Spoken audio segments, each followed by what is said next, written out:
আধার পুরো দিন খুব নিশ্চিন্তে ছিল। চাঁদনি যখন একবার বলে দিয়েছে যাবে না, তার মানেও যাবে না। চাঁদ কখনো মিথ্যে বলে না। ওর ধারণা ছিল চাঁদনি বোধহয় এবার একটু বেশি তেড়ামি করবে, কিন্তু মেয়েটা এত সহজে মেনে যাবে ভাবেনিও। আকিব শিকদার রেডি হয়ে বসে আছে সোফার উপর। আধার তার বিপরীত পাশের সোফায়ও। ও মনে মনে হাসছে। শুধু শুধু ওর চাচা অপেক্ষা করছে, কিন্তু তার মেয়ে তো যাবে না। আচ্ছা, এটা কি আধার বলে দেবে? না থাক, চাঁদনিই বলুক। ও কেন বলতে যাবে? আকিব শিকদার হাত ঘড়ি দেখে আধারের দিকে তাকিয়ে বলল, চাঁদ তো এখনো নামলো না আধার। মনে হয় ও যাবে না চাচু। আকিব শিকদার সোজা হয়ে বসলেন, মুরকুচকে বললেন, অবশ্যই যাবে ও। ঢাকা আসার পর থেকে আমাকে ফোন দিয়ে কান্নাকাটি করছিল গ্রামে ফিরে যাওয়ার জন্য। আর এখন নিয়ে যাওয়ার জন্য এসেছি যখন, যাবে না? আধার বাচ্চাদের মতো ঠোঁট উল্টালো, দুহাত উঁচিয়ে বোঝালো ওর আইডিয়া নেই। একটু সময় পর চাঁদনিকে রেডি হয়ে নিচে নামতে দেখা গেল। আধার হাসি বন্ধ হলো নিমেষেই। কপালে ভাঁজ ফেলে তাকালো ওর দিকে, অথচ চাঁদনি নিচে নেমে আকিব শিকদারকে বলল। আমি রেডি, চলো। আধার হাঁ করে তাকালো চাঁদনির দিকে, কিছুটা চিল্লিয়ে বলল, এই বেয়াদব, তুই না বলেছিস যাবি না? কখন বললাম? আমি তো কাল থেকেই বলে আসছি যাব। স্বাভাবিক কণ্ঠে বলল চাঁদনি, যেন আধারকে কোনো রকম প্রমিস করেনি। আধার এসব কোথা থেকে বলছে? আধার আগুন দৃষ্টিতে তাকালো ওর দিকে। চাঁদনি গাছাড়া ভাবে তাকালো, পরপর মুখ বাঁকালো। আধারের মন চাইলো চাঁদনির গলা টিপে দিতে। আকিব শিকদার না থাকলে এক্ষুনি বোধহয় গলা চিপ দিয়ে ধরতো। আকিব শিকদার তাড়া দিলেন, চলো বের হওয়া যাক, আবার ট্রেন মিস হয়ে যাবে। চাঁদনি ঘাড় বাঁকালো। আকিব শিকদার দ্রুত পায়ে বেরিয়ে গেলেন। চাঁদনি বেরোনোর আগে চাম দৌড়ে আসলো ওর কাছে, পায়ের সাথে নিজের লোমশ গা বুলাতে থাকলো। করুণ স্বরে ডাকলো বার কয়েক। চাঁদনু হাঁটু মুড়ে বসে জড়িয়ে ধরল ওকে, মলিন হেসে বলল, thank you for the company. ভাগ্যিস তুমি ছিলে, নয়তো এই একা বাসায় আমি একাকিত্বে শেষ হয়ে যেতাম। বিশ্বাস করো, এই বাড়ির সদস্যদের মধ্যে আমি সবচেয়ে বেশি মিস করব তোমাকে। খুব মনে পড়বে আমার তোমার কথা, চ্যাম্প। আমি চলে যাচ্ছি বাচ্চা, তোমার সাথে আমার বোধহয় আর দেখা হবে না। কেন, মরে যাবি তুই? খেকিয়ে বলল আধার। চাঁদনি উঠে দাঁড়ালো, চোখ মুখ কুচকে বলল, মরবো কেন? হ্যাঁ, মরবো কেন? আর আসবো না, বুঝছো? সারা জীবনের জন্য গেলাম। রে, শখের দেখি কমতি নাই। যেভাবে ধোকা দিয়ে যাচ্ছিস না, সব মনে রাখলাম। সুদে আসলে ফেরত দেবো তোকে, শয়তান। এক্সামটা শেষ হতে দে খালি। চাঁদনি তাকালো আধারের দিকে, বিমর্ষ চিত্তে বলল, আধার ভাই, আমার পাখি দুটোকে দেখো, ওদের একটু পরপর দানা আর পানি দিতে হয়। পারবো না। তাহলে আমি নিয়ে যাই ওদের। ধরে দেখ, ওই খাঁচা সহ তোকে খরবন্দি করব। বেইমানের খর, বেইমান। এত বড় বেইমানি করতে পারলি আমার সাথে? 8 মাস একটা বেইমানকে পারলাম আমি। ছি, মিথ্যুক। এত বড় প্রতারণা কার থেকে শিখলি? তুই তো এসব ছলাকলা জানতি না। তোমার থেকেই শেখা। মিথ্যে না বললে সারাক্ষণ যাবি যাবি না করে প্যান প্যান করতে। আমি আমার মাইন্ড ফ্রেশ রাখতে চেয়েছিলাম। আধার এগিয়ে গিয়ে ধুম করে চাপড় বসালো ওর পিঠে। চাঁদনি ব্যথায় চোখ মুখ কুচকে ফেললো, চেঁচিয়ে বলল, যাওয়ার আগেও তুমি আমার সাথে এমন করবে? You deserve it. তোরে তো আমার মেরে ফেলতে মন চাচ্ছে। আধার গটগটিয়ে বেরিয়ে গেল। চাঁদনি ওর পিছু পিছু হাঁটা ধরল। গাড়ি চলছে তার নিজ গতিতে। নভেম্বর মাস, কয়েকদিন ধরে কিছুটা শীত পড়ছে। দিনে গা ঝলসানো রোদ থাকলে রাতে ঠান্ডা বাতাস বহমান থাকে। কুয়াশার চাদরে মুড়িয়ে যায় প্রকৃতি। আকিব শিকদার পেছনের সিটে বসেছেন, আধার ড্রাইভ করছে। তার পাশের সিটে বসে আছে চাঁদনি। চাঁদনি পেছনে বসতে চেয়েছিল ওর বাবার সাথে, আধা জোর করে বসিয়েছে ওর পাশে। ছেলেটার লজ্জা নেই, ভয় ডর কিচ্ছু নেই। ওর কথা না শুনলে দেখা যেত আকিব শিকদারের সামনে বেফাস কিছু বলে দিত। জানালা খোলা, হুড়মুড়িয়ে বাতাস ঢুকছে। চাঁদনির ঠান্ডা লাগছে, গায়ের লোম দাঁড়িয়ে যাচ্ছে শীতে। একটা সালোয়ার পরে চলে এসেছে ও, সোয়েটারটাও পরেনি। নিজের গায়ের ওড়নাটা চাদরের মতো করে গায়ে জড়িয়ে নিল চাঁদনি, কিন্তু কাজের কাজ কিছুই হলো না। সিল্কের ওড়না, গায়ে থাকা আর না থাকা একই ব্যাপার। দুহাতের তালু মৃদু ঘষে নিজেকে উষ্ণ করার চেষ্টা চালালো ও। আধার বাঁকা চোখে দেখল ওকে, গম্ভীর স্বরে বলল, সোয়েটার পরে আসলি না কেন? একটু আক্কেল নেই? আমি কি জানতাম বাইরে এত শীত পড়ছে? ফ্ল্যাটে ফ্ল্যাটে থাকতে তো বোঝা যায় না। জানালা বন্ধ করে দিব? বমি আসবে। তুমি জানো না আমি বদ্ধ বাড়িতে শ্বাস নিতে পারি না। আধার সামনে থেকে খুঁজে একটা জ্যাকেট দিল চাঁদনির হাতে, বলল, ধর, এটা আমার। যেতে যেতে ম্যানেজ কর কোনো মতে। তোমার জ্যাকেট পরবো? ছাপড়ির মতো লাগবে। আধার জ্যাকেটটা ওর হাতে গুজে দিয়ে বলল, থাপ্পড় খাবি একদম। এমনিতে একটা কথা অমান্য করেছিস, লাগলে লাগুক, অন্তত ঠান্ডা থেকে তো বাঁচতে পারবি। জ্বর কমেছে কখন তোর? আবার অসুস্থ হওয়ার জন্য চাচ্চুকে বলবো? চাঁদনি না পেরে জ্যাকেটটা পরল। ঠান্ডায় দাঁতে দাঁত লেগে যাচ্ছে, তারপরও ওর আধারের সাথে তেড়ামি করতেই হবে। জ্যাকেট গায়ে দিতেই ওর ক্ষুদ্র শরীর জ্যাকেটের আড়ালে ডুবে গেল।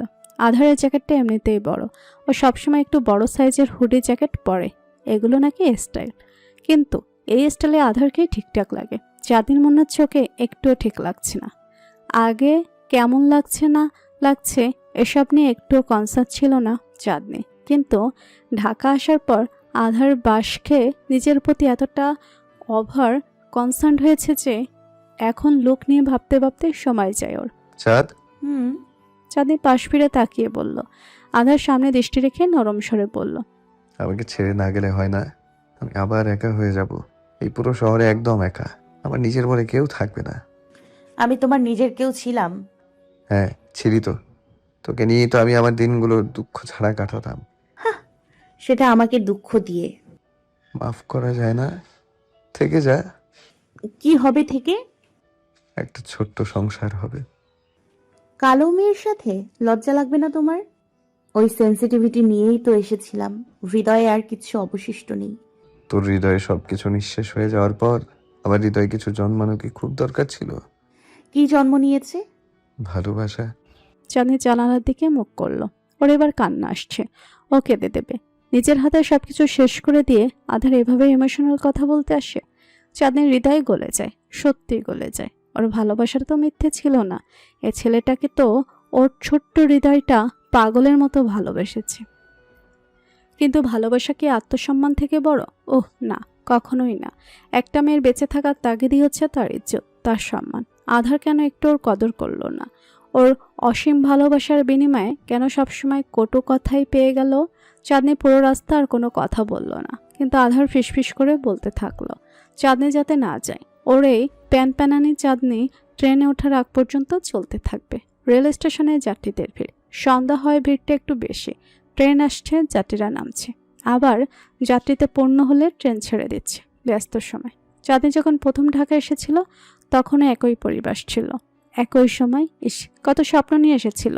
যে ছোট্ট সংসারের কথা আধার আজ বলে ওকে থেকে যেতে বলেছে, সেদিন কেন সেই সংসারের আশ্বাস আধার দেয়নি ওকে? কেন ওর স্বপ্ন ভেঙে দিয়েছে? চাঁদনি চোখের জল আটকে রাখার চেষ্টা করে। আধার দেখলে খুব বাস মারবে। ছেলেটার কোনো ইমোশন নেই, বেয়াদব একটা। চাঁদনি ঢোক গিলল। কাঙ্ক্ষিত ট্রেন এসে থামলো ওদের সামনে। চাঁদনি দুটো বড় বড় ট্রলি নিয়ে এসেছে। আধার ওর পাশ ঘেঁষে দাঁড়ালো, গভীর স্বরে বলল, ভাই, তুই শুধু 1 মাসের জন্য যাচ্ছিস? এত বড় বড় ব্যাগ নিয়েছিস কেন? আর আসবো না। ধাক্কা মেরে ট্রেনের নিচে ফেলে দেবো, এখন বিশ্বাস কর। তোর বাপু তোরে বাঁচাতে পারবে না। ভয় পাই না। আধার নাক ফুলিয়ে তাকালো। চাঁদনি গা থেকে খুলে জ্যাকেটটা দিয়ে দিল ওর হাতে। আধার বলল, এক্সাম শেষ হলেই নিতে যাব। মাইন্ডে সেট করে রাখবি সেটা। নিতে গেলে যাতে তোর নখরা দেখতে না হয় আমাকে। চাঁদনি মলিন হেসে বলল, সাবিয়া আপুকে বিয়ে করে নিও। আমি গ্রামে গিয়ে বাবা আর বড় বাবাকে বোঝাবো ডিভোর্স। আর একটা শব্দ মুখ থেকে উচ্চারণ করলে জিভ কেটে ফেলবো। চাঁদনি চোখ সরিয়ে আকিব শিকদারের দিকে তাকালো। আকিব শিকদার বললেন, চলো, সময় হয়েছে। চাঁদনি পা বাড়ানোর আগে আধার ওর হাত চেপে ধরল, করুণ স্বরে জিজ্ঞেস করলো, চলে যাচ্ছিস? যাচ্ছি। আমার কথা মনে পড়বে না তোর? না। শ্যাম্পের কথা পর্যন্ত মনে পড়বে তোর। আমি এতটাই বানের জলে ভেসে এসেছি। চ্যাম্প আমাকে যতটুকু ভালোবাসা দিয়েছে এই 8 মাসে, ততটুকু তোমার সাথে আমার দেখাও হয়নি। দেখা হলেও তোমার কটু কথায় জর্জরিত হয়েছি। এর বেশি আর কিছুই নেই। মনে করার সুযোগ কই। কিন্তু আবার খুব মনে পড়বে রে তোর কথা। চাঁদনি টলমলে দৃষ্টিতে তাকালো। আধারের চোখে চোখ রেখে অসহায় গলায় আওড়ালো, তুমি নিজেও জানো না তোমার এক একটা কথার ওজন কতটা ভারী ছিল। সে ভার বহন করার সাধ্য আমার ছিল না। তুমি জানতেও পারবে না তোমার একটা কথার আঘাত কতটা বিশ্রীভাবে আমার হৃদয় ছিন্ন বিচ্ছিন্ন করে দিয়েছে। মানুষের কথার আঘাত রুহ পর্যন্ত পৌঁছে যায়। মানুষ ব্যথায় মরে, কথায় মরে। কথার যে কত ব্যথা সেটা শুধু আঘাতপ্রাপ্ত মানুষটাই জানে। আমি চলে যাচ্ছি, সারা জীবনের জন্য চলে যাচ্ছি, আর ফিরবো না, কখনো না। অভিশাপ দিলাম না তোমাকে, তবে নিজের দীর্ঘশ্বাস রেখে গেলাম। আমার দীর্ঘশ্বাস তোমাকে শান্তিতে থাকতে দেবে না। আধার হাত ছেড়ে দিল চাঁদনির। আকিব শিকদার ওর হাত ধরে ট্রেনের ভেতর নিয়ে গেলেন। ট্রেন চলতে শুরু করলো। আধার তাকিয়ে থাকলো সেদিকে। ওর গলার কাছে কিছু একটা আটকে আছে, জ্বলছে খুব করে। ও কিছু বলতে চেয়েছিল চাঁদনিকে, পারল না। মেয়েটা শুনল না। আঘাতের প্রতিদানে আধার এত বিশ্রীভাবে আঘাত পেল। আধার বুকের উপর বাহাত রাখলো। আশ্চর্য, হৃৎপিণ্ডটা এত জোরে লাফাচ্ছে কেন? এতটা অসহায় কখন হয়ে পড়লো চাঁদনিকে ছাড়া? শুধু ঢাকায় চাঁদনি ছাড়া আর কেউ ছিল না, তাই না পুরোটা জুড়ে শুধু চাঁদনিই ছিল। আধার বুঝতে দেরি করে ফেললো কোনটা। আধারে চোখ পেয়ে এক ফোঁটা জল গড়িয়ে পড়ল। ভাঙা গলায় আওড়ালো, but I will miss you so much. এজন্যই বোধহয় বঙ্কিমচন্দ্র বলেছিলেন, রাগ করিয়া ভ্রমরকে ভুলিবার চেষ্টা করিলেন, ভুলিবার স্বাদ কি? সুখ যায়, স্মৃতি যায় না। ক্ষত ভালো হয়, দাগ ভালো হয় না, মানুষ যায়, নাম থাকে। চাঁদনি জানালা দিয়ে বাইরে তাকিয়ে আছে। ট্রেন স্টেশন ছেড়ে এসেছে অনেক আগেই। এই জায়গাটিতে বসে আধারে দাঁড়িয়ে থাকা স্পষ্ট দেখতে পাচ্ছিল চাঁদনি। আধার অনেকক্ষণ দাঁড়িয়েছিল, কে জানে কেন। যতক্ষণ আধারকে দেখা যাচ্ছিল ততক্ষণ পর্যন্ত তাকিয়েছিল চাঁদনি। আধার ওর তাকিয়ে থাকা দেখতে পায়নি, তবুও চাঁদনি বাইরে থেকে চোখ সরায়নি। ওর চোখ বেয়ে টুপটুপ করে জল গড়াচ্ছে, বারংবার হাত দিয়ে মুছছেও। বাতাসের তোড়ে চুলগুলো উঠছে। বিষাদে পরিপূর্ণ হৃদয়। একটা মানুষের সাথে থেকে যাওয়ার আকাঙ্ক্ষা, কিন্তু যতবারই তার মুখের বিষ বাক্য, কালের ড্রাম, নিজের মুখ আয়নায় দেখেছিস। চাঁদনিও তো একটা মানুষ। আর যাই হোক, মানুষের চামড়া গায়ে তো ফসকা পড়ে যায়। সে ফসকার স্বার্থে বহু যুগ পেরিয়ে যায়। কেউ তাকে নিয়ে অপমানিত বোধ করছে, নিচু হচ্ছে, তার পরিচয়টা পর্যন্ত কারো সামনে দিতে লজ্জা পাচ্ছে। এ আক্ষেপ অসাধ্য। এ ছেড়ে চলে আসার অসাধ্যের চেয়ে কম নয়, বরং বেশি। ওই ইটপাথরের শহরে এক বুক স্বপ্ন নিয়ে ও সংসার করতে এসেছিল, কারো টেকেন ফর গ্রান্টেড হতে নয়। যতবার ইচ্ছে ওকে ভালোবেসে তুলে নেওয়া যায়, আর ইচ্ছে হলেই খেলনার মতো ছুঁড়ে ফেলে দেওয়া যায়। চাঁদনি এতটা ফেলনা হতে আসেনি। আকিব শিকদার কেবিন বুক করেছিলেন দুজনের জন্য, তবে কেবিনটা নিয়ে কিছু একটা সমস্যা হয়েছে। আরেকজন যাত্রী কেবিনটা নিয়ে নিচ্ছিল। কালেক্টর ভুলবশত দুজন যাত্রীকে একই কেবিন দিয়ে দিয়েছে, যদিও সে যাত্রী এখন এসে পৌঁছায়নি। আসবে কিনা সেটাও জানা নেই, তবে সে যদি আসে তবে তাকে কেবিনের ভাগ দিতে হবে, আর কোনো কেবিন খালি নেই। সে খুব ক্ষমতাশীল, প্রভাবশালী। এসব বলে বলে কালেক্টর বেশ চিন্তায় পড়েছেন। আকিব শিকদার বাইরে কথা বলতে গেছেন তার সাথে। একা তিনি কেবিনে থাকলে সমস্যা ছিল না, আরেকজনকে না হয় ভাগ দেওয়া হতো। কিন্তু এখন চাঁদনি আছে, যাত্রীর ছেলে। একটা ছেলের সাথে এখন কেবিন শেয়ার করবে তারা। এই নিয়ে ভীষণ বাকবিতণ্ডা লেগেছে। চাঁদনি অনমনস্ক হয়ে বসেছিল। তক্ষুনি হুড়মুড়িয়ে আকিব শিকদার ঢুকলেন। চাঁদনি ওনার উপস্থিতি টের পেয়ে তড়িঘড়ি করে তোক মুছল। স্বাভাবিক হয়ে বসার চেষ্টা করলো। আকিব শিকদার ওর পাশে জায়গা করে বসলেন। চাঁদনি জিজ্ঞেস করতে যাচ্ছিল, তার আগে আকিব শিকদার উদ্বিগ্ন স্বরে বললেন, কাঁদছিলে আম্মা? না তো, কাঁদবো কেন? মিথ্যা কেন বলছো? বাবার থেকে কিছু লুকাতে পারবে না তুমি। তুমি বলো, তুমি যেতে চাও না? মন পুড়ছে তোমার? এখানে আসার সময় আমার জন্য কাঁদতে কাঁদতে এসেছো, এখন যাওয়ার সময় কার জন্য কাঁদছো? চাঁদনি কিছুক্ষণ বিমর্ষ দৃষ্টিতে তাকিয়ে থাকলো আকিব শিকদারের দিকে। দীর্ঘশ্বাস ফেলে বলল, অনেকদিন ছিলাম তো, সবকিছুর কথা খুব মনে পড়বে। আমার অনেকগুলো বন্ধু হয়েছিল। নতুন বন্ধু? না, সে ছোটবেলার সিনিয়র বন্ধু। না, চাঁদনি দুপাশে মাথা নাড়ল, বিষাদ কণ্ঠে আওড়ালো, সে কখনো আমার বন্ধু ছিল না। কোনো কালো মেয়ে তার বন্ধু হতে পারে না। মায়াটা একপাক্ষিক ছিল বাবা। সে আমারে তার নখের যোগ্য মনে করে না। আমাকে নিয়ে সে ভীষণ সমস্যায় পড়তো। আকিব শিকদার কপালে ভাঁজ ফেলে তাকালেন, উদ্গ্রীব হয়ে বললেন, মানে আদার কি করেছে তোমার সাথে? তোমাকে কি বলেছে ও? কিছুই করেনি। সে তার সব দায়িত্ব পালন করেছে, তবুও তার কিছুটা না, অনেকটা অনেকটা লজ্জা তো ছিল আমাকে নিয়ে। সে বেস্ট কাউকে ডিজার্ভ করত। সুন্দরী, শিক্ষিতা, অ্যাটলিস্ট আমার মতো কালি ড্রাম আর গাইয়া না। তুমি কেন ওই সুন্দর ছেলেটার সাথে তোমার কালো মেয়ের বিয়ে দিলে বলো? আমার জন্য কি আর ছেলে পাওয়া যেত না? কেন যোগ্যতা থেকে বেশি পাইয়ে দিতে গেলে? এখন তো আমি একুল ওকুল দুই কুল হারালাম। না পাওয়ার যন্ত্রণা তো আমি সহ্য করে নিতাম, কিন্তু পেয়ে হারানোর যন্ত্রণা আমি কিভাবে সইব? আকিব শিকদার কথার খেই হারিয়ে ফেললেন। চাঁদনি জড়িয়ে ধরল ওনাকে, ফুফিয়ে কেঁদে বলল, আমার খুব কষ্ট হচ্ছে জানো, খুব খুব কষ্ট হচ্ছে। কিসের জন্য হচ্ছে বুঝতে পারছি না। আধার ভাইকে ছেড়ে চলে এসেছি বলে না তোমার কাছে ফিরতে পারার খুশিতে। আমার ভাগ্যটা তো এমন না হলেও পারতো। আল্লাহ আমাকে একটু ফর্সা এবং আল্লাহ আমাকে একটু ফর্সা রং দিলেই পারতো, অন্তত আমার সংসারটা তো বেঁচে যেত। দেখো কি বোকা আমি, ওই সংসারের জন্য কেঁদে ভাসাচ্ছি যেটা আমার ছিলই না কখনো। কিন্তু ফর্সা হলে অন্তত ওই সংসারটা আমার হতো, আমার স্বপ্ন আমার আশা ভেঙে যেত না। আল্লাহ আমাকে শ্যামলা কেন বানালেন? কেন এত দুঃখ দিলেন আমার কপালে? আমাকে কেন সে ভালোবাসলো না? কেন বাবা, কেন? বলো বলো, উত্তর আছে তোমার কাছে? আকিব শিকদার চাঁদনিকে জড়িয়ে ধরার শক্তি পেল না। চাঁদনি হিসকি তুলে কাঁদছে, কান্না তোড়ে কাঁপছে ওর শরীর। ওর কলেজা এফোর ওফোর হয়ে যাচ্ছে। আধারকে কখনো নিজের ভালোবাসাটা দেখানোর সুযোগ পায়নি। এত অবজ্ঞার পর সেটা দেখানো হলে চাঁদনি স্যাস্টার পদবি পেত। ভালোবাসা দেখানোটা তখন ভালোবাসা হতো না, হতো স্যাস্টামো। আকিব শিকদার ওর মাথার উপর হাত রাখলেন। ওনার বুক কাঁপছে মেয়ের চিন্তায়। আধার আর চাঁদনির মাঝে যে কখনো স্বাভাবিক সম্পর্ক ছিল সেটা ওনার জানার কথা। অন্তত চাঁদনির কথার টোনে সেটা বুঝতে পারতেন তিনি। কিন্তু চাঁদনি যে আধারকে এতটা ভালোবাসতো সেটা তো কখনো টের পাননি তিনি। মনে হয়েছিল দিন গড়াতে দুটো মানুষ একসাথে থাকতে থাকতে তাদের মধ্যকার সম্পর্কটা গাঢ় হবে। আধার হয়তো কোনো একদিন মেনে নিবে চাঁদনিকে, কিন্তু চাঁদনি নিজেই তো থাকতে চাচ্ছে না, যেখানে আধার ওকে আসতেই দিচ্ছিল না।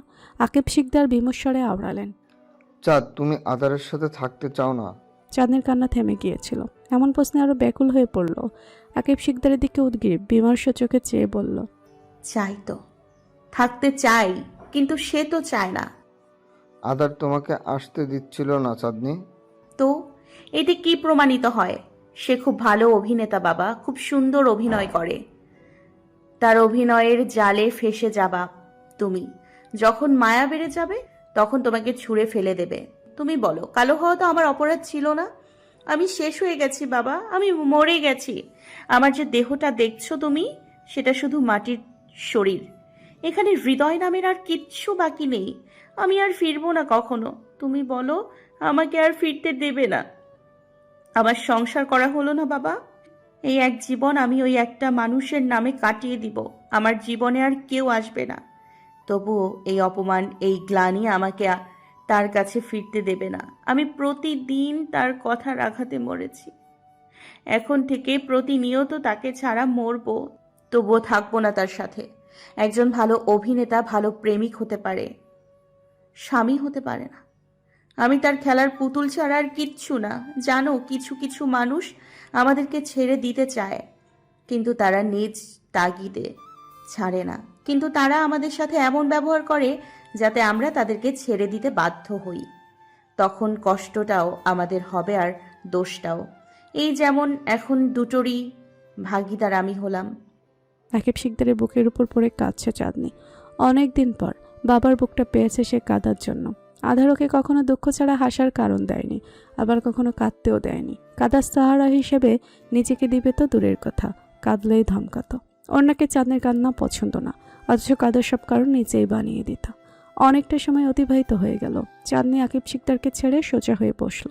চোখের জলে চোখ ফুলে গেছে ওর। পাহাড় সম দুঃখ নিজের হৃদয়ে চেপে রেখেছিল। ওই ফ্ল্যাটে নিজের এক চিমটি কষ্ট বা আবেগও আদারকে দেখায়নি। বলতে গেলে পাথর হয়ে থাকতো, অথচ ভেতরে ভেতরে কেমন যে লাগতো ওর। ও যে কতটা ভালোবাসার কাঙাল ছিল কখনো তা বুঝলো না ছেলেটা। কতটা তরপাতো আধারের ভালোবাসা পাওয়ার জন্য। আধার কখনো দেখতে চায়নি, নিজের আবেগ জাহির করে গেছে সবসময়। বেলা শেষে ওকে দোষ দিয়ে গেছে। কেউ বুঝলো না ওকে, কেউ না।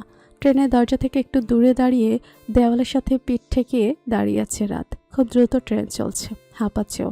শেষ মুহূর্তে সে ট্রেন ধরতে পেরেছে। ওর গায়ে একটা ব্ল্যাক হুডি, মাথায় হুডির ক্যাপ কপাল পর্যন্ত টেনে দেওয়া। মুখের মাস্ক খুলে হাতে নিল রাত। চোখ বন্ধ করে লম্বা শ্বাস টেনে নিল। হুডির সাথে আবার মাস্কও পরতে হয়েছে। ও মাস্ক পরার অভ্যাস নেই ওর। শুধু কেউ যাতে চিনে না ফেলে এই জন্য এত পন্থা অবলম্বন। পরিস্থিতি ভালো না, নির্বাচনের আগে তো একটুও না। রাজনৈতিক দলগুলো উন্মাদ হয়ে পড়েছে ওর পেছনে। কি একটা অবস্থা! বেরিয়ে যে বডিগার্ড ছাড়া ট্রেন উঠবে সে শান্তিটুকুও নেই। সুহাস অনেক আসতে চেয়েছিল, ছেলেটার পাশ ছাড়ে না কখনো, সারাক্ষণ ওর পায়ে পায়ে হাঁটে। ওর আগে ছেলেটা এসে দাঁড়িয়েছিল সেই বিকেল থেকে, অথচ ওর বাড়ি থেকে বেরোতে এতটা দেরি হয়ে গেল। রাত হাঁটা ধরল, কেবিন খুঁজতে থাকলো নিজের। তাড়াহুড়ায় ভুলবকিতে উঠে পড়লো কিনা কে জানে। ভাগ্যবশত কালেক্টরের সাথে দেখা হয়ে গেল ওর। এক্সকিউজ মি, এই কেবিনটা কোন দিকে? আমি আসলে বুঝতে পারছি না। এর প্রথমবার ট্রেনে উঠল রাত, প্রথমবার এইসব উল্টাপাল্টা হচ্ছে ওর সাথে। কালেক্টর টিকিট হাতে নিয়ে কিছুক্ষণ ভেবে বলল, আসুন আমার সাথে। আবার থেমে বলল, এটা তো একজনে বুক করে ফেলেছে স্যার। হোয়াট? এটা আমি বুক করেছি, টিকিট আছে আমার কাছে। সরি স্যার, এই কেবিনটা নিয়ে একটু সমস্যা হয়েছে। ভুলবশত একটা কেবিন দুজনকে দিয়ে দেওয়া হয়েছে। রাত কিছুক্ষণ গম্ভীর দৃষ্টিতে তাকিয়ে থাকলো তার দিকে। অন্য কেবিন খালি নেই, আমি সিট ম্যানেজ করে দিচ্ছি আপনাকে। রাতের রাগ লাগলো অসম্ভব। আশ্চর্য, ও কেবিন বুক করেছে না, কোনোদিন ট্রেনেই চড়েনিও, সিটে করে কি করে যাবে? গম্ভীর স্বরে বলল, আপনি আমাকে কেবিন দিবেন না আমি অথরিটির সাথে যোগাযোগ করব? স্যার প্লিজ একটু বুঝেন। আপনি আমাকে বুঝেন, কেবিন ছাড়া আমার যাওয়া সম্ভব না। আচ্ছা আপনি শান্ত হন, আপনি দেরি করে এসেছেন। যারা আগে এসেছে তাদের কেবিনটা দিয়ে দেওয়া হয়েছে, তাদের সাথে কথা বলতে হবে আমাকে। ঠিক আছে, আমাকে যে কোনো একটা কেবিন দিলেই হচ্ছে। কেবিন নিয়ে কি সমস্যার সমাধান হয়েছে? আকিব শিকদার তাকালেন চাঁদনির দিকে। চাঁদনি বাইরে তাকিয়ে আছে, ও ভাবেই প্রশ্ন করেছে। অনেকক্ষণ তাদের মধ্যে কোনো কথা হয়নি। সে যাত্রী যদি আসে আমাদের কেবিন শেয়ার করতে হবে। চাঁদনি দ্রুত ফিরল আকিব শিকদারের দিকে, বিমর্ষ স্বরে বলল, একটা ছেলের সাথে কেবিন শেয়ার করতাম 6 ঘন্টা। বাবা সিরিয়াসলি? আমার প্রচন্ড ঘুম পাচ্ছে, আমি বসে যেতে পারবো না। চিন্তা করো না, আমি ব্যবস্থা করছি, নিশ্চিন্তে ঘুমাও। তুমি একটু কেয়ারফুলি কেবিন বুক করবা না? আমি কোনোদিন ট্রেনে চড়েছি আম্মা, আর কেয়ারফুলি আমি কেন বুক করব? এটা যারা টিকিট কনফার্ম করেছে তাদের দোষ। ধুর, এর চেয়ে ভালো গাড়ি করে চলে যেতাম। ট্রেনে চড়ার অভিজ্ঞতা নিয়ে গিয়ে যে এমন হবে কে জানতো। তুমি চিন্তা করো না, আমরা কেবিন শেয়ার করব না। হুম। দরজায় ঠকঠকানির আওয়াজ শুনে আকিব শিকদার দরজা খুলে বাইরে গেলেন। কালেক্টর বড্ড অনুনয় করে বলল, স্যার অন্য সে যাত্রী এসেছেন যিনি এ কেবিনটা বুক করেছিলেন। জানি আমাদের দোষ, তারপরেও যদি একটু স্যাক্রিফাইস করেন। আমি কোনো স্যাক্রিফাইস করতে পারবো না, দুঃখিত। যদি আমি একা হতাম ওনার সাথে কেবিন শেয়ার করতে আমার কোনো অসুবিধা ছিল না, কিন্তু ভেতরে আমার মেয়ে আছে এবং আমার মেয়ের সেফটির কথা ভেবেই আমি কেবিন নিয়েছিলাম। সেখানে একটা যুবক ছেলেকে আমি আমাদের সাথে রাখতে পারি না। রাত বুকের সাথে দুহাত গুজে দাঁড়িয়েছিল। বিরক্তিতে সর্বাঙ্গে তেতে আছে ওর। এতটা জঘন্য দিন আজকের দিনটা, কিচ্ছু ঠিকঠাক হচ্ছে না। রাতও তাল মিলিয়ে সব জানিয়ে দিল। আমিও কারোর সাথে কেবিন শেয়ার করতে পারবো না। আকিব শিকদার তাকালেন ওর দিকে। লম্বা একটা ছেলে, কপাল পর্যন্ত হুডির ক্যাপ টানা, চোখে মুখে গম্ভীর ভাব। কালেক্টর বেশ সমস্যায় পড়ে গেলেন। মানুষ কেবিন নেয় প্রাইভেসির জন্য, নয়তো সিটই নিতে পারত। এখন উনি আরেকটা কেবিন কোথা থেকে এনে দিবেন? আকিব শিকদার ফট করে বললেন, তুমি একা একটা ছেলে, তোমার কেবিন লাগছে কেন? সিটে করে যাও, তোমার কিসের প্রাইভেসি? রাত কপালে ভাঁজ ফেলে তাকালো। আজব তো, এখন কিসের প্রাইভেসি ওনাকে বলতে হবে? তবুও বিয়াদবি না করে স্বাভাবিক স্বরে বলল, আমার ট্রেনে চড়ার অভ্যাস নেই আঙ্কেল। আর প্রতিটি মানুষেরই নিজস্ব কিছু প্রাইভেসি থাকে। এখানে তো জেন্ডারের পার্থক্য নেই। মেয়েদের প্রাইভেসি থাকতে পারে, ছেলেদের থাকতে পারে না। আকিব শিকদার কিচ্ছু বললেন না। কালেক্টর হাল ছেড়ে দিয়ে বলল, কে কেবিনে থাকবেন সেটা আপনার ডিসাইড করে নিন। চলে যেতে নিলে রাত কাত সাধালো, শ্লেষাত্মক স্বরে বলল, আমাকে একটা জায়গা করে না দিয়ে আপনি গা ছাড়াভাবে চলে যাবেন, তা তো হতে পারে না। আপনার চাকরির চিন্তা করুন, এতটা ভোগান্তি তো আমি ডিসার্ভ করি না। কালেক্টর মাথায় হাত দিয়ে বলল, আপনারা একটু কম্প্রোমাইজ করেন না ভাই, তাহলে তো হয়। কেবিন শেয়ার করলে কি সমস্যা? আকিব শিকদার বললেন, অনেক সমস্যা, আপনাকে বলতে হবে। আঙ্কেল, কেবিনটা আমিও বুক করেছি, সো হট, তুমি আগে আসতে পারোনি। কিন্তু আমার কাছে এই কেবিনের টিকিট আছে। কিন্তু আগে আমরা এসেছি।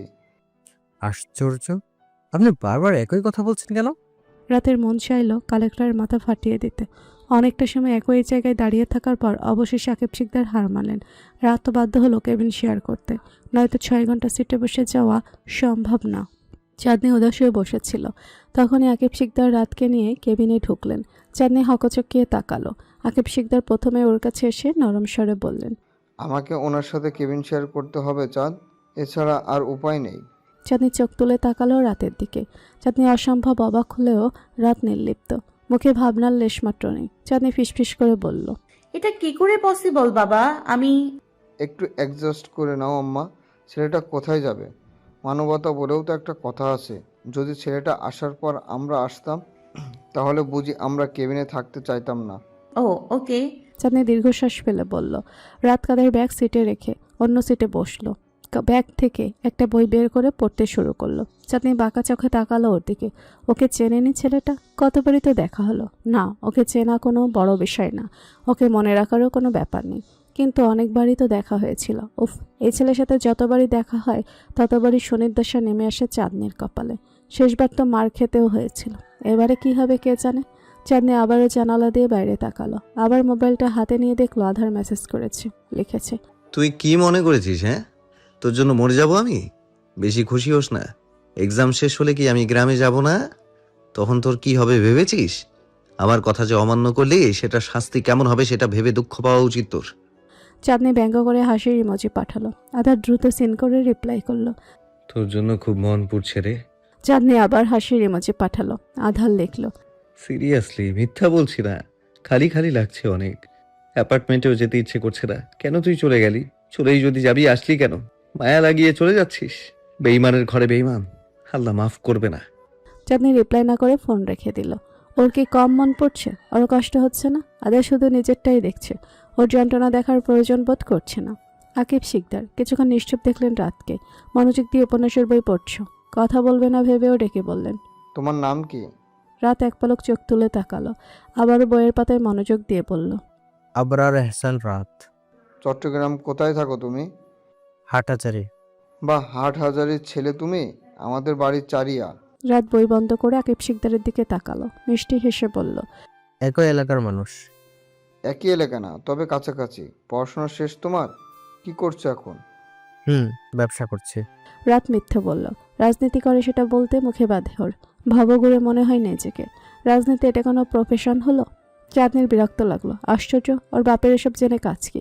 এই একটা সমস্যা ওর বাবার। যখন তখন একটা মানুষের সাথে খোশগল্পে মেতে ওঠে। অপর পাশের মানুষটা বিরক্ত হবে কিনা সেটা দেখবে না। রাত যদি বিরক্ত হয়, এমনিতেই তো ছেলেটার অহংকারের শেষ নেই। চাঁদনি অদৃষ্টে মুখ বাঁকালো। পরিবারে কে কে আছে তোমার?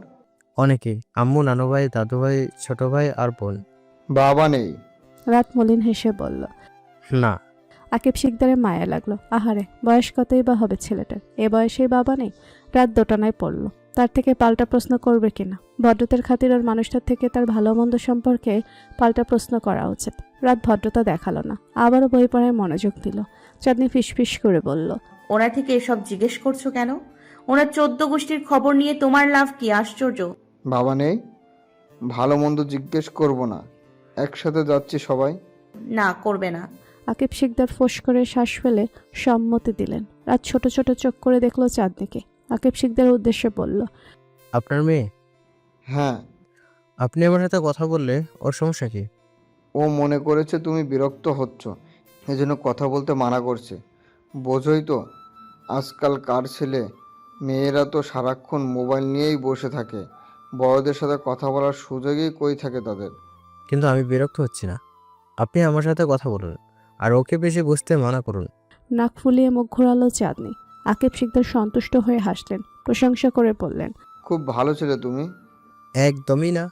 সত্যি কিভাবে বইয়ে ডুবে থেকেও এত সুন্দর করে উত্তর দিচ্ছ আমার প্রশ্নর। রাত হাসল। বাইরে থেকে আসা দমকা বাতাসে গায়ে শীত কাটা দিল চাঁদনি। ওর হাত পা বরফের মতো ঠান্ডা হয়ে আছে। শীতের পোশাক পরতে একটুও ভালো লাগে না ওর। এজন্য অনেকক্ষণ ধরে ঠান্ডা লাগলেও সহ্য করে নিচ্ছিল। এবার ব্যাগ থেকে বের করে একটা শাল জড়ালো গায়ে। অন্যমনস্ক হয়ে আকিব শিকদারের বাহুতে মাথা রাখল। আকিব শিকদার এক পলক তাকালেন ওর দিকে। চুলায় হাত বুলিয়ে বললেন, খারাপ লাগছে আম্মা? ঘুম পাচ্ছে। চাঁদনি হামি তুলল। আমার কাঁধে মাথা রেখে ঘুমাও। কিছু খাবে? না। আকিব শিকদার এক হাতে জড়িয়ে নিলেন ওকে। চাঁদনি ঘুমাতে চাইল না। জানালা দিয়ে বাইরে তাকিয়ে থাকতে বেশি ভালো লাগছে ওর, কিন্তু চোখ দুটো জ্বালা করছে ভীষণ।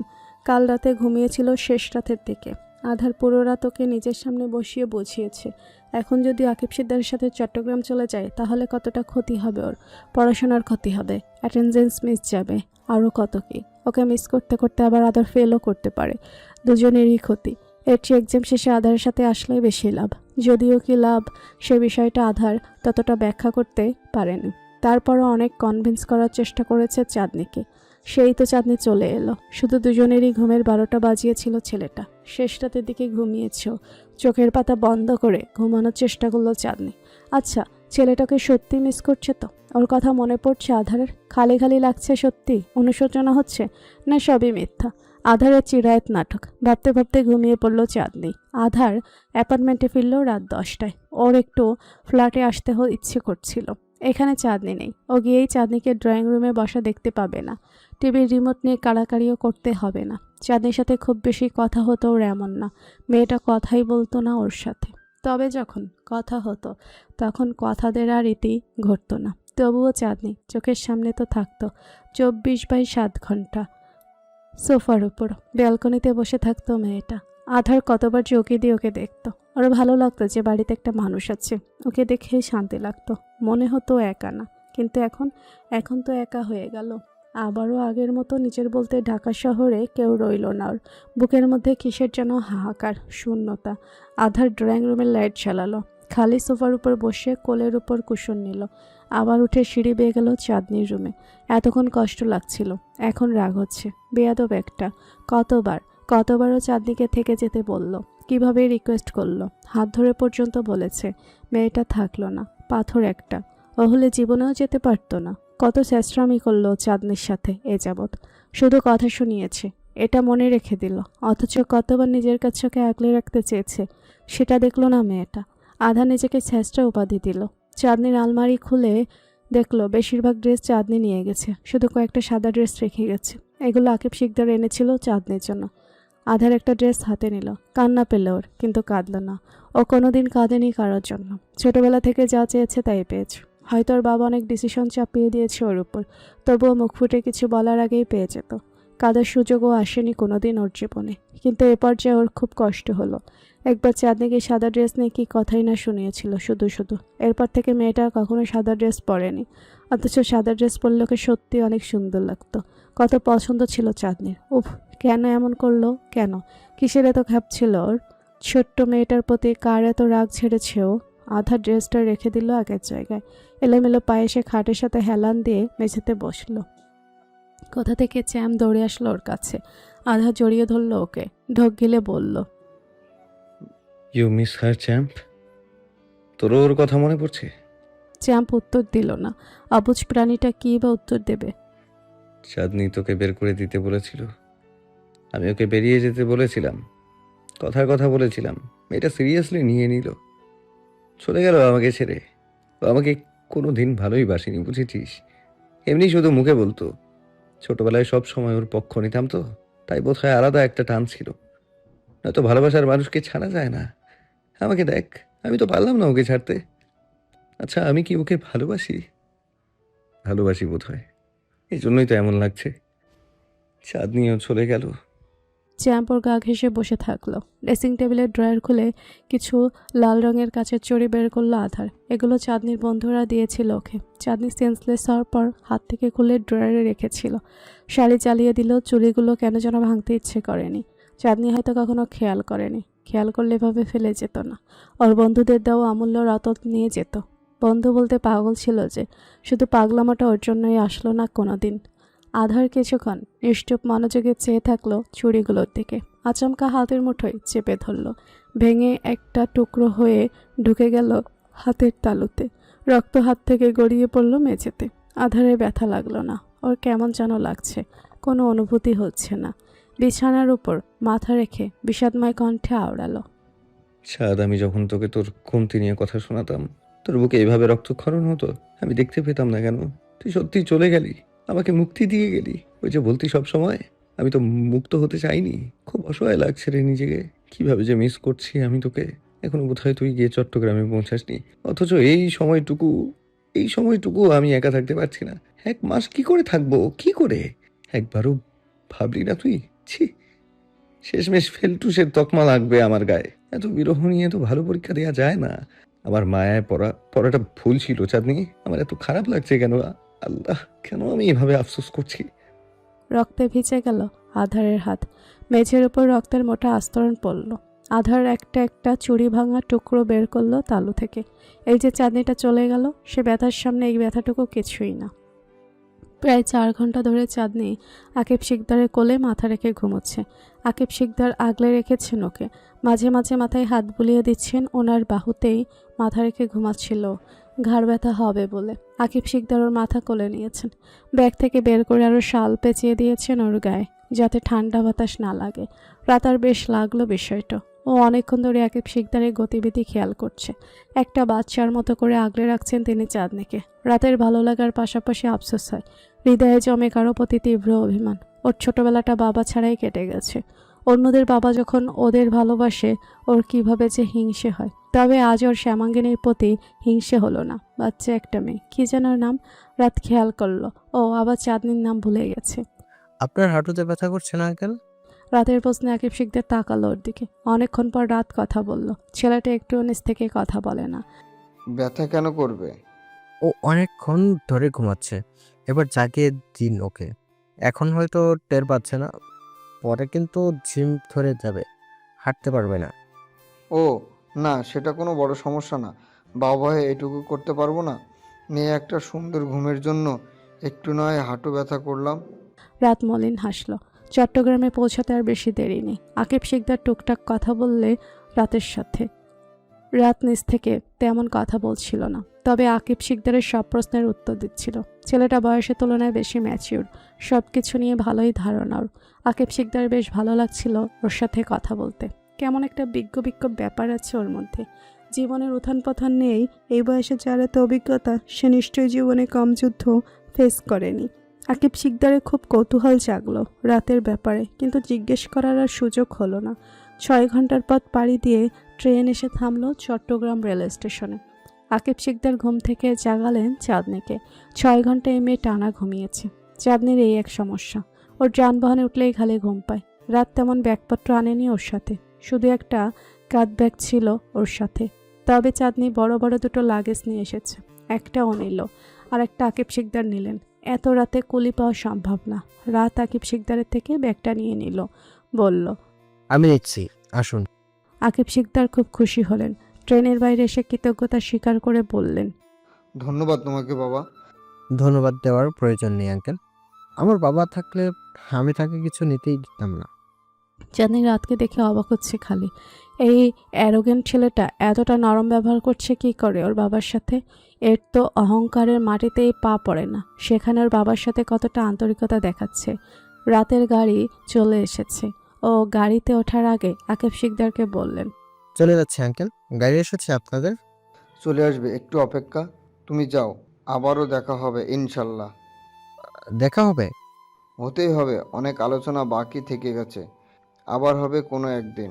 রাত বিদায় নিয়ে চলে গেল। আকিব শিকদার চাঁদনির দিকে তাকিয়ে বললেন, ছেলেটা খুব ভালো, তাই না আম্মা? চাঁদনি ভুরুকুচকে তাকিয়ে বলল, ভালো হলেই কি? আমার তো অহংকারী মনে হলো। একদমই না, কি অমায়িক ছেলেটা। তোমার তো সব কিছুতেই বেশি বেশি প্রশংসা। রোদেলা এহসান ফুলের বাগানে হাঁটছিলেন। রাত বাজে 1টা। ওনাদের বাড়িতে রাতের খাবারটা সবসময় দেরি করেই খাওয়া হয়, তবে আজ তার খাওয়া হয়নি। সন্ধ্যা থেকে অপেক্ষায় মশগুল তিনি, কখন আবরার আসবে। ওনার মনে হলো এবারেও বোধহয় তিনি ধোঁকা খেয়েছেন। প্রতিবারই আবরার তাকে মিথ্যা আশ্বাস দেয় সে আসবে। উনি পুরো দিন অপেক্ষায় থাকেন, কিন্তু আবরার আসে না। এবারও বোধহয় ধোঁকাটা খেলো সে। ওনার পিছু পিছু 2জন সার্ভেন্ট হাঁটছেন। ওরা 2জন সবসময় ওনার পিছু পিছু হাঁটে। কি লাগবে না লাগবে খবর নেই। ওদের পুরো দিনের দায়িত্ব রোদেলা এহসানের সেবা করা, সুবিধা অসুবিধা দেখা, সারাক্ষণ ওনার পায়ে পায়ে ঘোরা। এবারে তো উনি রানীর মতো থাকেন, আর প্রতিদিন ওনার রাজপুত্রের জন্য অপেক্ষা করেন, কিন্তু সে রাজপুত্র আর আসে না। জীবনে তার একমাত্র দুঃখ এটাই। অনেকগুলো জোনাকি পোকা এসে ভিড় জমিয়েছে বাগানে। রোদেলা এহসান জোনাকি পোকাগুলো ধরতে চাচ্ছেন, কিন্তু সেগুলো তার হাতে ধরা দিচ্ছে না। হাত ফসকে পালাচ্ছে। কোনোটা ওনার হাতের সাথে লেগে খিলখিল করে হেসে উঠছেন। রোদেলা এহসান মনোযোগ দিয়ে জোনাকি পোকা দেখছিলেন। তখনই কেউ পেছন থেকে ডাকলো ওনাকে। মাম্মা। পরিচিত কণ্ঠ কানে আসতে দ্রুত বেগে পিছু ফিরলেন তিনি। রাত হাসি মুখে দাঁড়িয়ে আছে। রোদেলা এহসান কিছুক্ষণ হতবাক হয়ে দেখলেন ওকে। রাত যে সত্যি এসেছে সেটা বিশ্বাস করতে কিছুটা কষ্ট হলো। পরক্ষণেই দৌড়ে এসে চাপটে জড়িয়ে ধরলেন তিনি রাতকে। তাল সামলাতে রাত দুপা পিছিয়ে গেল। তিনি ফুফিয়ে কেঁদে বললেন, তুমি তুমি এসেছো? তুমি সত্যি এসেছো? আমি স্বপ্ন দেখছি না তো? রাত হাসল ওর মায়ের বাচ্চামো দেখে। বাচ্চাদের মতো করে বলল। চিমটি কেটে দেখো। রোদেলা এহসান সত্যিই চিমটি কাটলেন ওর হাতে। দেখলেন রাত ভ্যানিশ হয়ে গেল না। এবারে শিউর হলেন তিনি। এতক্ষণের শঙ্কা কাটল ওনার। ত্রস্ত হাতে ওর মুখে হাত বুলিয়ে বললেন, I miss you, I miss you so much. তুমি জানো আমি তোমার জন্য কত কেঁদেছি, কত। তুমি তুমি যাবে না তো আমাকে ছেড়ে? আর বলো, বলো যাবে না? আর কখনো যাব না। মিথ্যু, সব সময় আমাকে আশ্বাস দিয়ে চলে যাও। তুমি জানো না আমি তোমাকে ছাড়া থাকতে পারি না। একটু কেয়ার করো না আমার, তুমি একটু ভালোবাসো না। তুমি ছাড়া ভালোবাসার আর কে আছে? আমার বলতে আর কেউ তো নেই তুমি ছাড়া। রোদেলা এহসান রাতকে শক্ত করে জড়িয়ে ধরে রাখলো, যেন ছেড়ে দিলে ওনার আবরার চলে যাবে ওনাকে ছেড়ে। এটা যে উনি কতটা ভয় পান ছেলেটা জানে না। ওনার কিভাবে যেন মন পুড়ে কান্না পায়, সেটা যদি আবরার জানতো কখনো ওনাকে ছেড়ে যেতে পারতো না। আকিব শিকদার আর চাঁদনি যখন এলো তখনও শিকদার বাড়ির সবাই জেগেছিল। বাড়ির সবাই একটু দেরি করেই ঘুমায়। চাঁদনি আকিব শিকদার থেকে শুনেছিল ওর পিতা ফিরে এসেছে বাড়িতে, তবে ও যে ওর স্বামী সহ বাড়িতে এসে উঠেছে সেটা চাঁদনি এসে মাত্রই দেখল। বাড়ির সবাইকে অবলীলায় মেনে নিল ওদের। একজনের দোষের ভাগিদার আরেকজনকে বানিয়ে দিয়ে আরেকজনের জীবন জাহান্নাম বানিয়ে বাড়ির সবাই আসলে ভালো ছিল। ওর খুব করে জিজ্ঞেস করতে ইচ্ছে করছিল অর্ণব শিকদারকে ওর আসলে দোষটা কোথায় ছিল, কেন ওর বাড়িতে জায়গা হলো না। ও তো শুধু ওর বাবা আর বড় বাবার কথা রেখেছিল, ওদের কথা ফেলতে পারেনি। কিন্তু যে বাড়ির সম্মানের কথা একবারও ভাবলো না তাকে ঠিকই সবাই নিজের কাছে রাখলো। তবুও নিজের দুঃখ নিজের কাছে চেপে রেখে সবার সাথে ভালোভাবেই কথা বললো চাঁদনি। কিন্তু অর্পিতার সাথে কথা বলার রুচি হচ্ছিল না ওর। অর্পিতা নিজ থেকেই কথা বলতে এলো। কোনো সাক্ষাৎ ভালো মন্দ জিজ্ঞেস করা ব্যতীত এসে প্রশ্ন ছুড়ল। তোর নাকি আধার ভাইয়ের সঙ্গে বিয়ে হয়েছে? হ্যাঁ হয়েছে। তোমাকে না পেয়ে সবাই আমাকে বলি দিয়েছে। বলি কেন দেবে? তোরই তো লাভ হলো। আমি তো তোর সুবিধা করে দিলাম। তোর অকাতের বাইরে জামাই পাইয়ে দিলাম তোকে। নয়তো তোর মনে হয় মাইকাই চিপায় না পড়লে আধার ভাই তোকে বিয়ে করতো? নেহাত আমি পালিয়েছিলাম। ফিরে এসেছো কেন? আমার বাড়ি ফিরে আসবো কারোর পারমিশনের দরকার নেই। তোর না হয় কোনো দাম নেই এই বাড়িতে, কিন্তু আমার ব্যাপারটা তো এমন না। হ্যাঁ তাই তো, তুমি তো সবার আদরের। জানিস যখন প্রশ্ন করছিস কেন? আদার ভাই তোকে মেনে নিয়েছে? তোকে তো সহ্যই করতে পারতো না। তোমার জেনে লাভ। কোনো লাভ নেই। তারপরেও আমার ভালো লাগছে না। বাড়ির সবাই তোকে পেয়েছিল আধার ভাইয়ার সঙ্গে বিয়ে দিতে। দুনিয়াতে আর মেয়ে ছিল না বেচারা। ইস, আমার জন্য তোর মতো মেয়েকে বিয়ে করতে হলো। গিল্টি ফিল হচ্ছে। ভাই কখন আসবে জানিস? মাপ চাইতে হবে। ফোন করেছিলাম অনেকবার, রিসিভ করেনি। চাঁদনি বিরক্তিকর দৃষ্টিতে তাকিয়ে বলল, ফোন কেন করেছো? আর একজনের জামাইকে ফোন করো, লজ্জা করে না? জামাই? কার? তোর? কিসের এত বড়াই করছিস? সেটাই তো আমার দান। তোমার কেন এত ফাটছে অর্পিতা আপু? বলবে আমাকে? নিজের ইচ্ছাই তো পালিয়েছিলে, কেউ তো জোর করেনি। কিসের এত আফসোস হচ্ছে তোমার? আধার ভাইকে না পাওয়ার আফসোস, তবে সেটা অতটা গাঢ় না। আসলে আফসোস হচ্ছে তোর মতো রূপহীন একটা মেয়ে তাকে পেয়েছে। যোগ্যতার চেয়ে বেশি পেয়ে গেছিস, অথচ আমার নোকের যোগ্যও না তুই। আমার চেয়ে বেটার কাউকে পেয়ে গেলি। চাঁদনি আর কথা বলল না ওর সাথে। সোজা হাঁটা দিল নিজের কক্ষে। ওর কক্ষটা তালাবদ্ধ ছিল। বর্ষা বেগম এসে খুলে দিলেন। রাগে ক্ষোভে হাত পা কাঁপছে চাঁদনির। বিয়াদব ক্যাপটা নিজেই পালিয়েছে, নিজের দোষেই সব হারিয়েছে, এখন নিচু করছে ওকে। কোন হয়ে রূপবতী সে? কিসের এত অহংকার? কাল সকালে ওর জামাই থেকে একবার অবশ্যই জিজ্ঞেস করবে সে সকাল বিকাল তার বইয়ের রূপ দিয়ে পানি খায় কিনা। নয়তো রূপ নিয়ে এত অহংকার আসে কোথা থেকে। আধারের দেওয়া আইফোনটা আনেনি চাঁদনি, বাড়িতে ওর একটা ফোন আছে। এছাড়া আধারের দেওয়া সব কিছুই রেখে এসেছ। যখন মানুষটাকে রেখেই চলে এলো তখন তার দেওয়া জিনিস এনে লাভ কি? ড্রয়ার থেকে খুঁজে নিজের ফোনটা বের করলো চাঁদনি। এই ফোনটা আকিব শিকদার ক্লাস 10-এ থাকতে দিয়েছিল ওকে। ঢাকা চলে যাওয়ার দিন অতি কষ্টে ভুলক্রমে রেখে গিয়েছিল। তখন চিন্তায় বুঝছিল যে কি করে আকিব শিকদারকে ছাড়া থাকবে, অথচ এখন এসে খারাপ লাগছে। চার্জে দিয়ে নিজের ফোন অন করলো চাঁদনি। ফেসবুক আর ইনস্টাগ্রামে নিজের আইডি লগ ইন করতেই আধারের মেসেজ এলো। পৌঁছে একবার জানাস তো, ফোনটাও রেখে গেছিস। মেসেজ সিন করে ব্লক মেরে দিল। আর আধারের কথা ভাববে না, কখনো না। আধারের সাথে সবকিছু শেষ করে এসেছো, এত অপমান অবজ্ঞা আর গায়ে সয় না। বারংবার মানুষ ওর চোখে আঙুল দিয়ে দেখিয়ে দেয় যোগ্যতা থেকে বেশি পেয়ে গেছে চাঁদনি। ও আসলে এতটা ডিজার্ভ করে না। যখন ডিজার্ভ করেই না তখন আর স্যাস্ট্রার মতো পড়ে থেকে লাভ কি? কোনো লাভ নেই। এবার থেকে আর আধারের কথা ভাববে না একটু। নিজেকে ওর সাথে সম্পর্কিত সব কিছু থেকে গুটিয়ে নেবে, দূরে রাখবে। ভালো থাকুক সে, চাঁদনিও নিজের মতো ভালো থাকবে। কিন্তু ভেতরে ভেতরে চাঁদনি আধারকে কতটা মিস করছে সেটাও টের পেল পরের দিন থেকে, যখন থেকে ও নিজের পরিবার কাছের মানুষ সবাইকে নিজের আশেপাশে দেখতে পেল। কিন্তু ওকে উঠতে বসতে অপমান করা একটা সত্তাকে দেখতে পেল না। আধার সবসময় ওর গা ঘেঁষে থাকতো, কথা বলার চেষ্টা করতো, আবার কথাও শোনাতো। অভ্যাস হয়ে গেছিল বুঝি চাঁদনির এসব।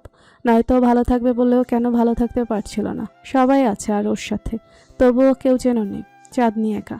বাড়িতে আসার যতটা তাড়া আকাঙ্ক্ষা ছিল ওর, এসে যেন সে জোশটা পেল না ও। আকিব শিকদার ওর জন্য অফিসে গেলেন না। চাঁদনি সবসময় চাই সে অফিসে না গিয়ে একটু চাঁদনির সাথে থাকবে, সময় কাটাবে, গল্প করবে। মেয়ের ইচ্ছা পূরণ করার জন্য তিনি অফিসে গেলেন না। অথচ চাঁদনি তার সাথে কথা বলতে পারলো না তেমন একটা। ও সবার ভিড়ে একটা মানুষকে বলতে পারছিল না কোনো মতেই। বাড়ির সবার সাথে হাসি খুশি কথা বলার কথা থাকলেও ও সারাক্ষণ উদাস হয়ে বসেছিল নিজের কক্ষে। কিছু একটা যেন ভাবছিল সারাক্ষণ। আকিব শিকদার খালি খেয়াল করছিলেন ওকে। ঢাকা থেকে ফোন দিয়ে কান্নাকাটি করা মেয়েটা আর ফিরে আসার পর উদাস হয়ে বসে থাকা মেয়েটার মধ্যে অনেক পার্থক্য। উনি মিল পাচ্ছিলেন না কোনো মতে। চাঁদনির কাকে এত মনে পড়ছে? যার থেকে এতদিন ছুটতে চাচ্ছিল তাকেই। তাহলে এত অভিযোগ আধারের বিরুদ্ধে কেন করলো? দুপুরে খাবারের পর ঘুমিয়েছিল চাঁদনি। সে ঘুম ভাঙল সন্ধ্যায়। কোনো মতে চোখ দুটো টেনে খুলে উঠে বসলো। কিছুক্ষণ থম মেরে বসে থাকলো। চারপাশে তাকিয়ে দেখলো কিছুটা আলো আধারের সংমিশ্রণ ঘরময় জুড়ে, যেমনটা সন্ধ্যায় থাকে। জানালা আর ব্যালকনি দরজা খোলা, তা দিয়ে নিভু নিভু আলো প্রবেশ করছে। কটা বাজে এখন? সন্ধ্যা হয়ে গেছে। চাঁদনি বিছানা হাতড়ে নিজের ফোন হাতে নিল। সন্ধ্যা 5:35। এখন শীতের সময়। 5টা পেরোতেই সন্ধ্যা হয়ে যায়। বিছানা ছেড়ে নেমে কক্ষের দরজা খুলল চাঁদনি। নিচ থেকে আওয়াজ ভেসে আসছে। ড্রয়িং রুমে মিটিং বসেছে বোঝা যাচ্ছে। চাঁদনির মনে হলো অনেকগুলো কণ্ঠের আড়ালে আধারে কণ্ঠ শুনতে পাচ্ছ। ঘুমের ঘরে হয়তো, নয়তো ওর ভ্রম। আধার কোথা থেকে আসবে? ওর তো এক্সাম, এখান থেকে অনেক যোজন বিয়োজন দূরেও। চাঁদনি চাইলেই ওর কণ্ঠ শুনতে পারবে না। উফ, কি যে জ্বালা! ভালোবাসার এত জ্বালা কেন? এতটাই ভাবছে ও আধারের কথা যে ভ্রম হচ্ছে ওর। কল্পনায় আধারের কণ্ঠ শুনতে পাচ্ছে। That's not fair. এটা তো অন্যায়। চাঁদনি কেন ওই শয়তান ছেলেটার কথা ভাববে? না, আর ভাবা যাবে না। চাঁদনি মুখ ধুয়ে এলো। ধীর পায়ে বারান্দা ধরে হাঁটতে লাগলো। তবে যতই ও ড্রয়িং রুমের কাছাকাছি যেতে থাকলো ততই মনে হতে থাকলো আধারের কণ্ঠটা গাঢ় হচ্ছে। এবার চাঁদনির মনে হচ্ছে এটা কল্পনা না, ভ্রমও না। কিন্তু এটা কি করে সম্ভব? আধার কি করে আসতে পারে এখানে? চাঁদনি মাথা ছেড়ে ফেললো ওর কথা। ড্রয়িং রুমের সোফার উপরে বড় বাবা, মেঝো বাবার বাবা বসে আছে। আর সিঁড়ির কাছে সোফাটাই কে? চাঁদনি ওকে দিয়ে চেয়ে চেয়ে নিচে নামলো। তো অর্ধেক আসতে চাঁদনির পা থেমে গেল। সোফার উপর কে বসে আছে? আধার ভাই। এতটা স্পষ্ট তো কল্পনা হয় না। ওর দিকে চোখ পড়তেই চেঁচিয়ে বলল, এসেছিস? বাপরে, তোর ঘুম ফাইনালি ভাঙলো। নিচে আয় জলদি। আধার ভাই।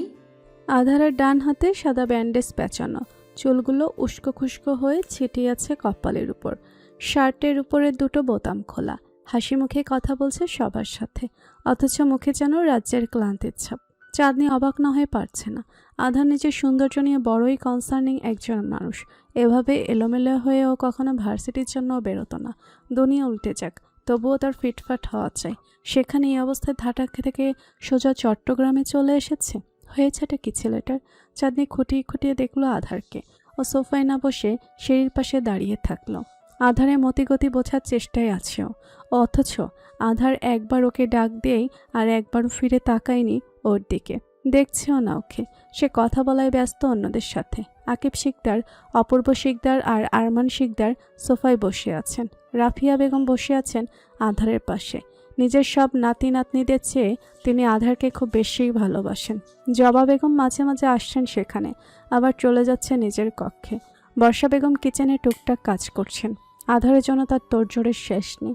হুট করে কাউকে কিছু না জানিয়ে এভাবে যে ছেলেটা চলে আসবে সেটা কারো ভাবনাতেও আসেনি। সবাই ভীষণ রকম অবাক হয়েছে। আধার এসেছে বিকেলের একটু পরপর, তখন স্বাভাবিক বাড়ির সবাই ঘুমাচ্ছিল। দরজা খুলে দিয়েছিলেন বর্ষা বেগম। আধারকে দেখে কিছুক্ষণ পাথর হয়ে দাঁড়িয়েছিলেন তিনি, তারপর আধ ঘন্টা জড়িয়ে ধরে রেখেছেন। অপূর্ব শিকদার অনেকক্ষণ ধরে জিজ্ঞেস করছেন আধার এভাবে হুট করে চলে এসেছে কি করে, আসলে তো খবর দিয়ে আসে, ও তো বলেছিল ওর এক্সাম না দিয়েই চলে এসেছে। আধার কোনো সদুত্তর দিতে পারেনি, বারংবার বলছে ভালো লাগছিল না তাই চলে এসেছে। বাড়ির সবাইকে মনে পড়ছিল, কিন্তু অপূর্ব শিকদার বিশ্বাস করতে পারছেন না। আধারের জিন্দেগিতে বাড়ির কারোর কথা মনে পড়ে না। ও আসলে পাথরের মনের একটা মানুষ। পরিবার পরিজনের জন্য হৃদয়ে ভালোবাসার খুব কম। ওর বছরে 6 মাসেও বাড়ির কারো কথা মনে পড়ে না, কারো খোঁজ নেয় না। বর্ষা বেগম আসতে বলতে বলতে গলার পানি শুকিয়ে গেলেন। তবু আধারের পায়ের ধুলো এ বাড়িতে পড়ে না। সেখানে এবারে ছেলেটা বাড়ির মানুষকে এত মিস করছিল যে পরীক্ষা ফেলে দেখতে চলে এসেছে সবাইকে। আকিব শিকদার উদ্গ্রীব স্বরে বললেন, আদার, তোমার না এক্সাম ছিল বাবা, সেজন্য তো আমাদের সাথে আসোনি। 1 বছর ড্রপ দিব ভাবছি।